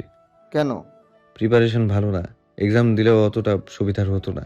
কিন্তু মনে মনে বলল, তোমার বেয়াদব মেয়েটার জন্য চলে আসতে হয়েছে। 1 মাস অনেক লম্বা একটা সময়, এত সময় আমার পক্ষে একা থাকা সম্ভব না। এখানে কি করবে না করবে সেই নিয়ে তো একটা চিন্তা থেকেই যায়। আমি তো এইভাবে ছেড়ে দিতে পারি না। অপূর্ব শিকদার ওদের কথার মাঝখানে বললেন, প্রিপারেশন ভালো না বলে এক্সামই দেবে না? 1 বছর শুধু গ্যাপ যাবে আধার। এভাবে হটকারিতে ডিসিশন নেওয়া ঠিক হয়নি তোমার। অ্যাটলিস্ট অ্যাটেন্ড করতে। ফেল করলে ইজ্জত থাকতো? ফেল কেন করবে? নিজের প্রতি এতটুকু কনফিডেন্স নেই? নেই বলেই তো এক্সাম না দিয়ে চলে আসলাম। তারপরও আমার মন মানছে না। এক্সামটা দিয়ে দিলেই 4th ইয়ার শেষ হয়ে যেত, তারপর মাস্টার্স। আধার ওনার মুখের কথা কেড়ে নিয়ে বললেন, আরে বাবা, 1 বছরই তো, দেখতে দেখতে কেটে যাবে। এতটা আফসোস করার কিছু হয়নি। বিড়বিড় করে বলল, এক্সাম দেইনি সেটা নিয়ে আফসোস না হয় তুমিই করো। ওখানে থাকলে আমি আফসোস করতে করতে মরে যেতাম। বর্ষা বেগম চা ট্রে নিয়ে ড্রয়িং রুমে এসেছিলেন মাত্রই। ওদের কথা শুনে বললেন, হয়েছে, থামেন এবার। এসেছে পর্যন্ত খালি এটা নিয়েই বিরক্ত করছেন ছেলেটাকে। কি হয়েছে 1 বছর এক্সাম দেয়নি? আমার ছেলেটা ফিরে এসেছে, এই অনেক। পরের বছর দেবে না হয়। যেটা বোঝো না সেটা নিয়ে কথা বলো না। কিছুটার আগে গম্ভীর স্বরে বললেন অপূর্ব শিকদার। বর্ষা বেগম থতমেত খেলেন। আকিব শিকদার আর আরমান শিকদার পরপর তাকালো। লজ্জা পেলেন তিনি বোধহয়। দ্রুত পায়ে প্রস্থান নিয়ে কিচেনে চলে গেলেন। আধার কপালে ভাঁজ ফেলে দেখলো ওনার চলে যাওয়া। বিমূঢ় স্বরে বলল, আম্মুর সাথে এমন করছো কেন? ধমকাতে হলে আমাকে ধমকাও, আমার রাগ ওনার উপর ঝাড়ছো কেন? কই রাগ ঝাড়লাম? মাত্রই তো দেখলাম। এটাকে রাগ ঝাড়া বলে না। এটাকে কি বলে বাবা? তুমি হাইপার হয়ে যাচ্ছ কেন? আধার ফোঁস করে শ্বাস ছেড়ে শান্ত হলো। মুখ কালো করে বলল, তুমি সবসময় আম্মুর সাথে এমন করো। আম্মু কি বোঝে না বোঝে সেটা নিয়ে পুরো বাড়ি ভর্তি মানুষের সামনে ডেফিনিশন দেওয়া উচিত না হয়নি তোমার?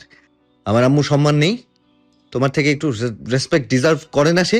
এটা তুমি বলছো? আকিব শিকদারের প্রশ্নে আধার প্রশ্নবোধক দৃষ্টিতে তাকালো তার দিকে। তুমিও চাঁদনিকে এভাবে বাড়ি ভর্তি মানুষের সামনে অপমান করেছিলে? শুধু বাড়ি ভর্তি মানুষের সামনে না, বাইরে মানুষগুলোর সামনেও চাঁদনিকে যা তা বলেছিলে তুমি। তখন তোমার ওই সম্মানের কথা মনে আসেনি? আধার অসহায় স্বরে বলল, আমি তখন রেগেছিলাম চাচ্ছু, এই জন্য আমি 1000বার মাফ চেয়েছি, সরি বলেছি। সরি বললেই তো সব শেষ হয়ে যায় না। আধার উত্তর দিতে পারল না। আকিব শিকদার দেখলো আধার মুখ কালো করে বসে আছে। ওনার মায়ে লাগলো। উনি আসলে ছেলেটাকে অনেক ভালোবাসে। আধারেরও নিজের বাবা চেয়ে চাচার সাথে বন্ডিংটা ভালো। আকিব শিকদার তবুও মাঝে মাঝে মনে জমানো কষ্ট থেকে আধারকে অনেক কথা শুনিয়ে দেন। আকিব শিকদার কথা ঘোরানোর জন্য বললেন, এর চেয়ে আমাদের সাথে চলে আসতে। তখন তো বুঝিনি তোমরা চলে আসার পর সবাইকে এতটা মিস করব। মাত্র 24 ঘন্টার মধ্যেই বুঝে গেলে? বুঝিনি, শুধু হারে হারে টের পেয়েছি। এক্সামের চেয়েও পরিবার বেশি ইম্পর্টেন্ট, ইউনো। আধার জ্ঞানীর মতো করে বলল। ও খুব পেঁচিয়ে পেঁচিয়ে কথা বলছে, খোলসা করে বলছে না কিছুই। আকিব শিকদার ওকে আর ঘাটালেন না। অনেকটা সময় পর অর্পিতা নেমে আসলো সিঁড়ি বেয়ে। ও এতক্ষণ নিজের কক্ষে ছিল। আধারকে দেখে হতবাক হয়ে তাকালো। অর্পিতা চাঁদনির পাশে এসে দাঁড়ালো। চাঁদনি একবার ওর দিকে তাকিয়ে সিঁড়ি বেয়ে চলে গেল। অর্পিতা মুখ লটকে দেখলো ওকে। ও নেমে আসে এভাবে চাঁদনির মুখ ঘুরিয়ে চলে যাওয়ার কারণ ধরতে পারল না। তবুও বিষয়টা আমলে না নিয়ে আধারের সাথে আহ্লাদি কণ্ঠে কথা বলতে গেল। আধার ভাই কেমন আছো? আধার এক পলক তাকালো ওর দিকে। ও আগে আকিব শিকদার থেকে শুনেছিল অর্পিতা এসেছে। আকিব শিকদার যখন ঢাকায় গিয়েছিল তখন বলেছিল ওকে। তবু আধার উপরই উপর দেখালো ভীষণ অবাক হয়েছে।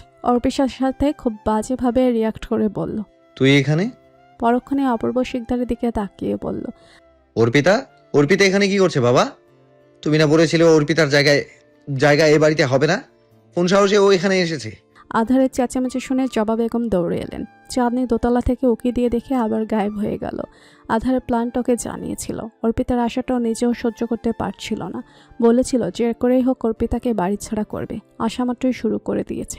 এই ছেলে যা বলে সেটাই করে। এত মাত্রাতিরিক্ত ইগো একটা মানুষের থাকতে পারে সেটা আধারকে না দেখলে বুঝতো না চাঁদনি। পান থেকে চুন খসতে পারে না, আধারের গায়ে লেগেছে। তারপর এমন বাজেভাবে রিয়াক্ট করে। সেখানে তো অর্পিতা আধারের সম্মান নিলামে তুলে দিয়েছিল। আধার চিল্লিয়ে বাড়ি মাথায় তুলল।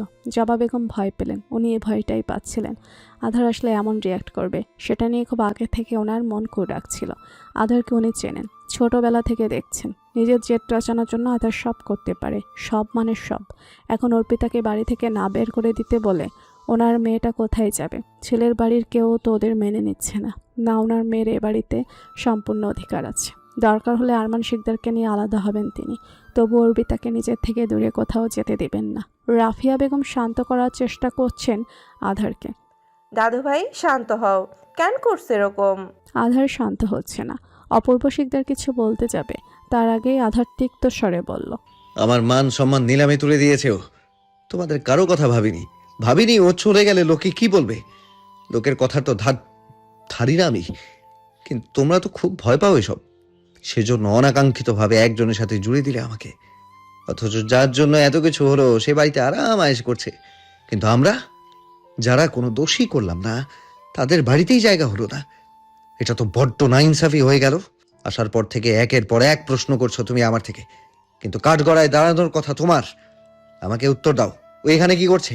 অপূর্ব শিকদারের উত্তর দিতে হলো না, তার আগেই জবা বেগম বললেন। ও এখানে না থেকে কোথায় থাকবে?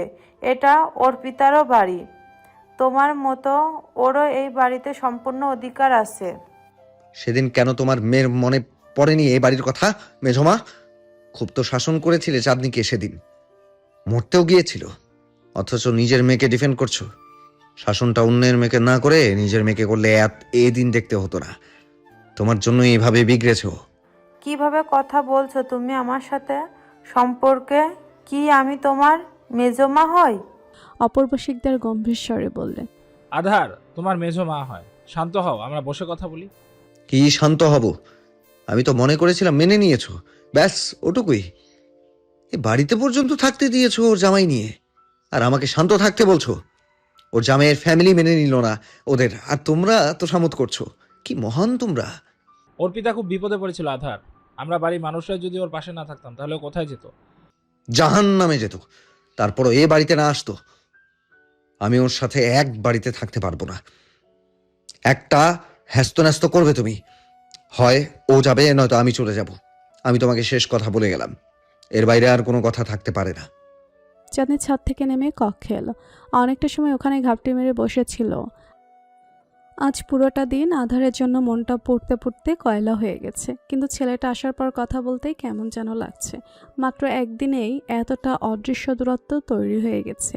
আগে যেমন আধার 1 বছর 2 বছর পর পর 2-3 দিন থাকার জন্য আসতো, চাঁদনির সাথে কথাও বলতো না, সেরকম অনুভব হচ্ছে। মনেই হচ্ছে না গতকাল দেখা হয়েছে। তবুও চাঁদনি একটা কথাও বলবে না। আধারের কোনো কথাই গলবে না ও। নিজের পড়ার টেবিলের উপর পাখির খাঁচা দেখে উৎফুল্ল হয়ে দৌড়ে গেল চাঁদনি। ও লাভবার দুটো কিচিরমিচির ডাকছে। চাঁদনি খুশিতে হাততালি দিল। আধার শীষ বাজিয়ে ওর মনোযোগ আকর্ষণ করলো। চাঁদনি তাকালো বিছানার দিকে। আধার পা ঝুলিয়ে বসে আছে। চাঁদনি নির্লিপ্ত দৃষ্টিতে দেখলো ওকে। প্রথম কথা আধার বলল। চাঁদ, তোর নাকি খুব সাহস। এখানে এসেই তুই টিকটিকি থেকে কুমির হয়ে গেছিস। মানুষের মেসেজ সিন করে কোনো রিপ্লাই না দিয়ে ব্লক মেরে দিচ্ছিস, বিরাট ব্যাপার। চাঁদের ভাবাবেগের পরিবর্তন হলো না। আধারের কথাবার্তার কোনো ঠিক ঠিকানা নেই, সবসময় উল্টোপাল্টা কথা বলে ছেলেটা। আধার উঠে দাঁড়িয়ে ওর কাছে এলো, দু হাতে গাল টেনে দিয়ে মিষ্টি হেসে বলল, লং টাইম নো সি, কেমন আছিস? Long time? গতকালই দেখা হয়েছে আমাদের। ক্ষীণ স্বরে বলল চাঁদনি। আধার বুড়ো উঁচিয়ে বলল, তো পুরো একটা দিন আমি তোকে দেখলাম না, 24 ঘন্টা, কত লম্বা একটা সময় বুঝিস? হিসাব আছে? 1440 মিনিট, 86,400 সেকেন্ড। একটা সেকেন্ড আমি তোকে মিস করেছি। তোর কথা মনে পড়েছে আমার, তোকে দেখতে ইচ্ছে করেছে, আর তুই তোর সাথে যোগাযোগের সব রাস্তা বন্ধ করে দিয়েছিস, ব্লক মেরে দিয়েছিস। কোন সাহসে? বেশ করেছি, ব্লক মেরেছি। তোমার সাথে কথা বলতে ইচ্ছে করছিল না আমার। বেশ করেছিস? আমার সাথে কথা বলতে ইচ্ছে করছিল না? হ্যাঁ। 24 ঘন্টায় এতটা সাহস বেড়ে গেছে তোর? এতটা? জানের ভয় কর চাঁদনি। বাপ জ্যাঠার কাছে এসেছিস বলে ছাড় পেয়ে যাবি ভাবিস না। তোর পুরো 14 গোষ্ঠী মিলে আমার কিচ্ছু করতে পারবে না। তুই আমার অবস্থা দেখছিস চাঁদনি, তারপরে তোর কোনো অস্থিরতা নেই আমার জন্য। আমি ভালো নেই।